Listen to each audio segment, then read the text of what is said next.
It started subtly. You went to fill up your gas tank and the numbers on the pump seemed to spin a little faster. At the grocery store, that familiar carton of milk cost a bit more.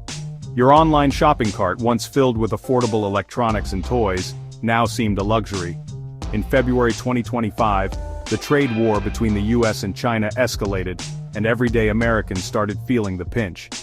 President Trump, citing concerns over fentanyl smuggling, slapped tariffs on a wave of Chinese imports. China retaliated with tariffs of their own. What felt like a distant political squabble quickly became a kitchen table issue. The cost of living, already a source of anxiety for many, took another leap upwards. Experts estimated that these tariffs would cost each household an extra $172 per year. Businesses, used to operating in a world of relatively free trade, were forced to adapt to this new reality. Few sectors felt the sting of the tariffs as acutely as the energy industry. The US, a major energy producer, found its exports targeted by China's retaliatory measures. Coal, natural gas and petroleum, once flowing freely across the Pacific, faced new barriers to entry. This not only hurt American energy companies but also rippled outward, impacting jobs and investment in energy-producing regions.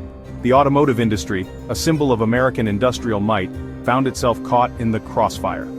Tariffs on imported auto parts from Canada and Mexico drove up production costs. Car makers, already facing a challenging market, were forced to pass these increased costs on to consumers. The result? The price of that shiny new car you had your eye on just got a whole lot higher. Perhaps the most ironic twist in this trade war saga was the disproportionate impact it had on the very people who had propelled Trump to victory. The tariffs, intended to bolster American industry and punish China, ended up hurting many of the communities that had placed their faith in Trump's economic agenda. The industrial heartland in the Southeast, regions heavily reliant on manufacturing and agriculture, found themselves on the front lines of this economic battle. In Sargent County, North Dakota, for example, a staggering 59% of employment was tied to industries directly affected by the tariffs. Similar stories played out in Gibson County, Indiana and Noble County, Ohio, where over 30% of jobs were in the crosshairs. The very voters who had cheered on Trump's protectionist policies were now bearing the brunt of their consequences.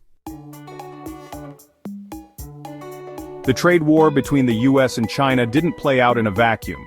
It sent shockwaves through the global economy, disrupting supply chains, spooking investors, and raising fears of a broader economic slowdown. China, in a calculated show of force, launched an antitrust investigation into Google, further escalating tensions. Canada and Mexico, key US trading partners, hinted at retaliatory measures of their own.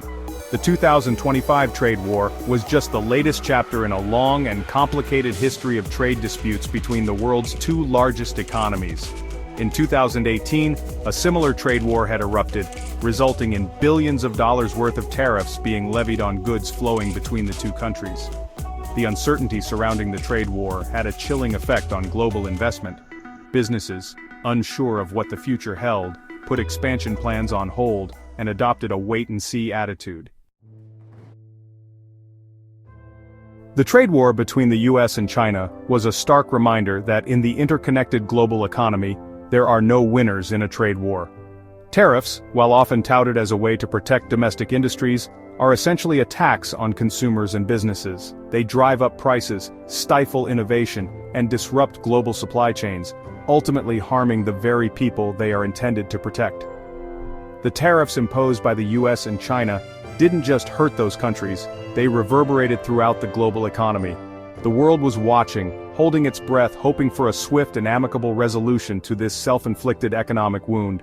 It was a wake-up call, a reminder that in the 21st century, economic isolationism is a dead end, a path that leads to higher costs, fewer choices, and a less prosperous future for all.